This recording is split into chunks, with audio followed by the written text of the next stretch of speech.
Can you be good without God? Well, obviously so, but the religious always have to have an excuse for why belief matters more than actions. They don't make any money off of good non-believers after all. Even the most horrific, murderous God junkies pay tithes. So it's pretty clear where their head is. Let's watch.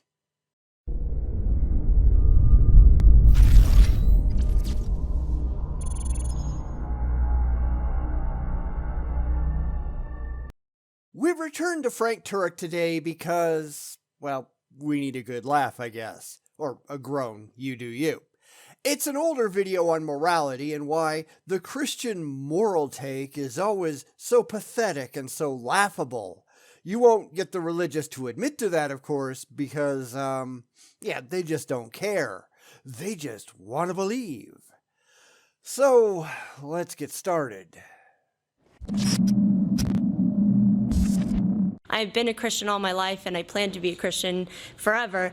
But the people I work with are not Christians, and we tend to talk during the workday about topics about spirituality, morality, and other things. And we talk a lot about what does it mean to be moral.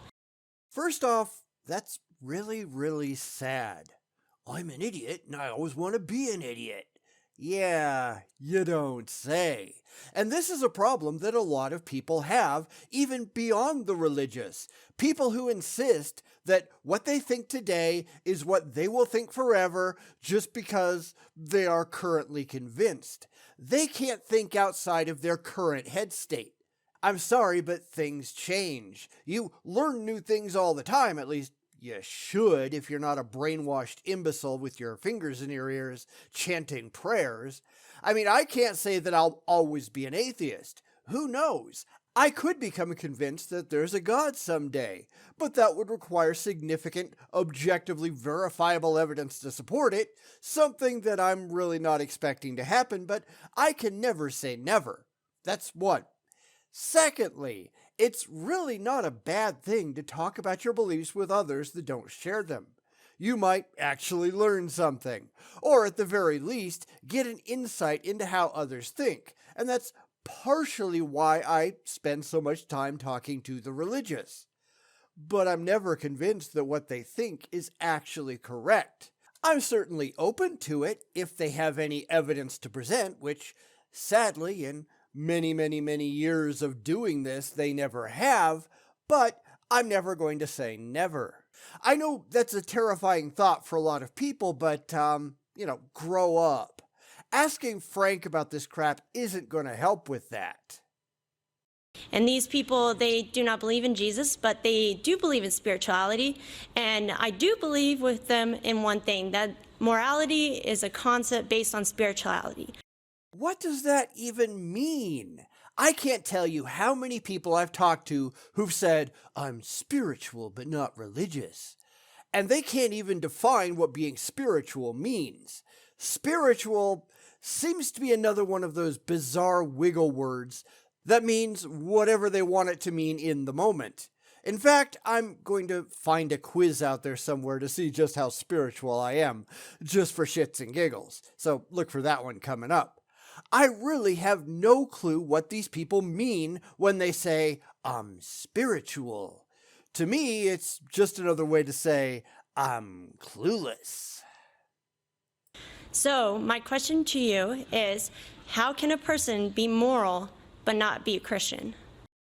Well, that's simple because most atheists are demonstrably more moral than most Christians. Remember, FBI prison entry statistics show that Christians enter the prison system at a much higher rate than their numbers in regular society should allow, while atheists enter it at a rate much lower. Statistically, Christians commit far more crimes by percentage than atheists do, and that also goes for most religions. Now, I can explain why I think that is, and I might have to moving forward depending on how this video goes. If I don't, feel free to ask me in the comments and I'll explain. Anyway, let's get on to Frank. Because you don't need to be a Christian to be moral. You can automatically, you don't need the Bible to know right from wrong, right? There was no Bible in Noah's day. There was no Bible in the Canaanites' day, yet they knew right and wrong and were judged by it. Well, that's your story anyhow. Here, we're going to see Frank go sideways because he's just assuming that his beliefs are true a priori because he really likes the idea.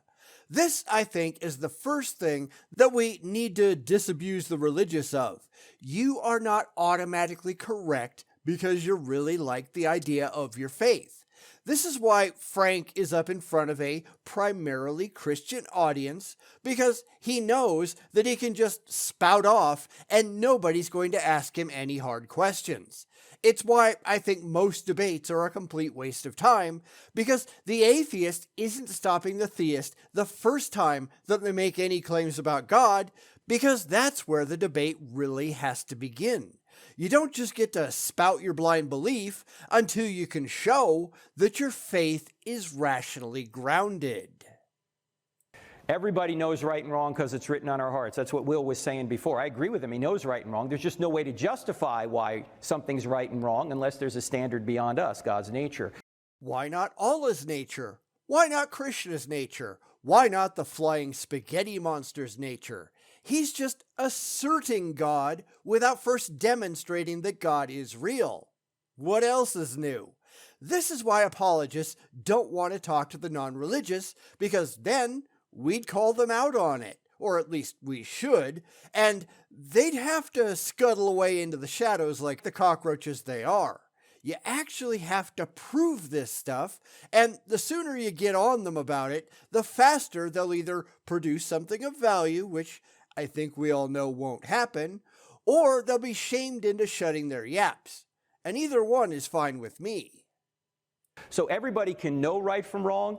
Everybody can live moral lives to a certain extent. I mean, we all fail. We're all fallen, but an atheist can live a moral life, can do good things. The problem that I see, though, is an atheist can't justify why something is good or bad without reference to a standard outside of humanity, and that standard is God's nature. Except it's really not. See, this is why it's so important that we never let the apologist run around with the imaginary goalposts. He's just making assertions provided with no evidence whatsoever. You need God for morality. Really? Says who? The only reason these things ever come up is because we allow the religious to run around and make fools of themselves without going after their base assumptions. How do they know these things? How do they demonstrate them? Why can't I just say that Frank can't justify his own moral views because he doesn't believe in invisible, intangible, universe-creating pixies? How is what he said any better than that? Hold their feet to the fire. It just makes them look dumb. So it's not an epistemological question. It's not how do you know right from wrong. It's why is something right or wrong. That's why I keep asking the atheists who are here, why do you say your position is right? By what standard? Ours. Frank is just making an irrational claim that some magic man in the sky says so, but he can't demonstrate that it's true. He thinks that because he believes it, that's all he has to do. But he's wrong. I can justify my own moral standards not on some nonsensical objective morality because there just isn't one in evidence, but because we can show how humanity operates on enlightened self-interest and empathy.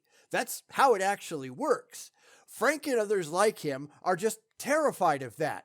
He wants a set of rules that can never ever be violated, that are always true no matter what, and he's just made it up in his head that some magical sky pixie told him what to do. Can he prove it? No, of course not, nor does he care. He gets to interpret what his fanciful heavenly wizard wants by whatever set of standards he chooses, and then all of his followers just fall into line behind him, while the people who follow somebody else, who's done the exact same thing, well, they go line up over there. 42,000 distinct sects of Christianity, remember? This is how it actually works.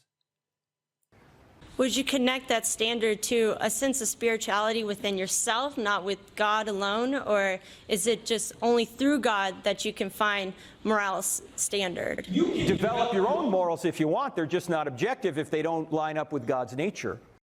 And there he goes again. He's so convinced that he's right that he's lost the capacity for rational thought, if he ever had it at all.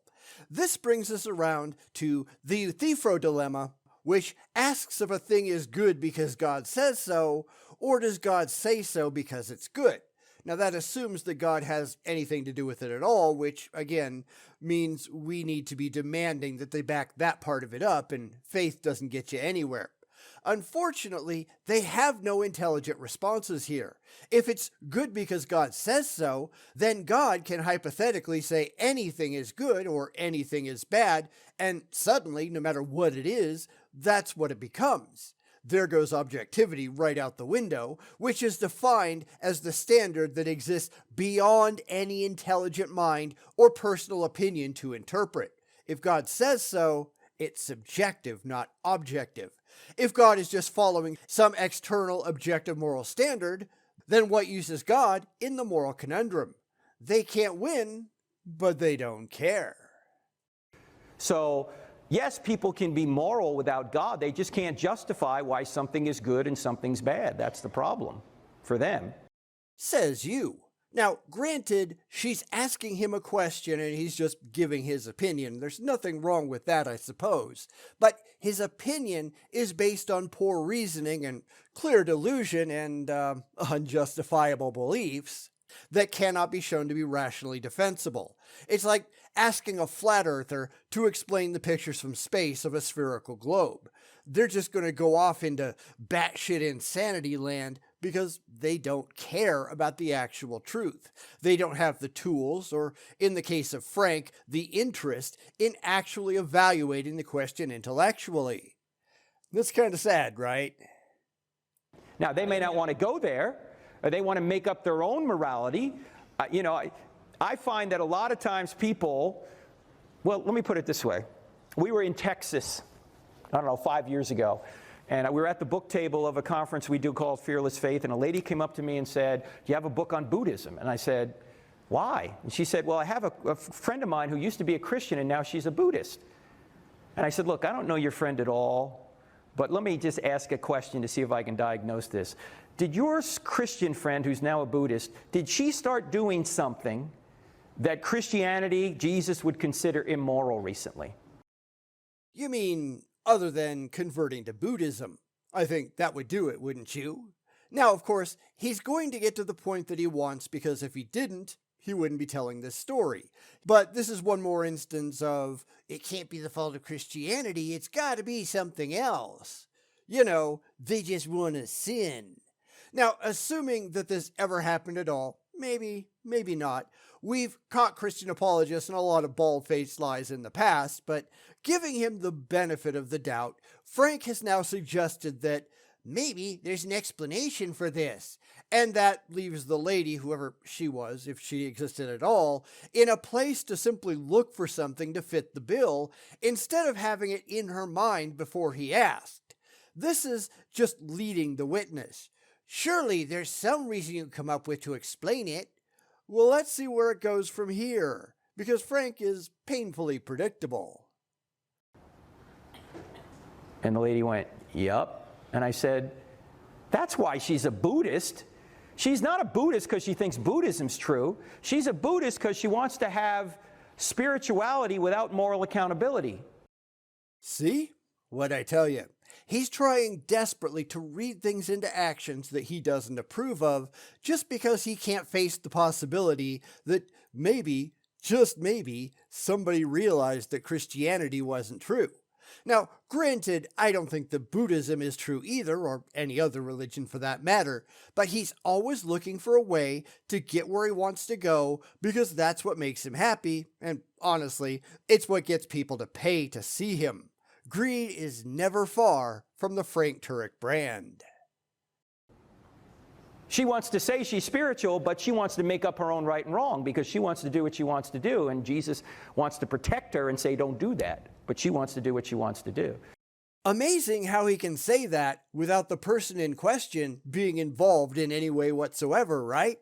Remember, people like Frank, they aren't talking to us. They're talking about us. He's making up stories about us to tell to people who are no more concerned about the truth than he is. It's all about fitting everything into his preconceived mold. Who cares if it's true? It's comforting the way that he spins it. It's one of many, many, many reasons that Frank Turek is such a ridiculous laughingstock. So I find that quite frequently people say they're spiritual in order to have spirituality, but they'll make up their own morality so they can do what they want. Because that's what you want to believe. You're diagnosing people without ever having spoken to them in person because it fits in with the message that you're trying to spread.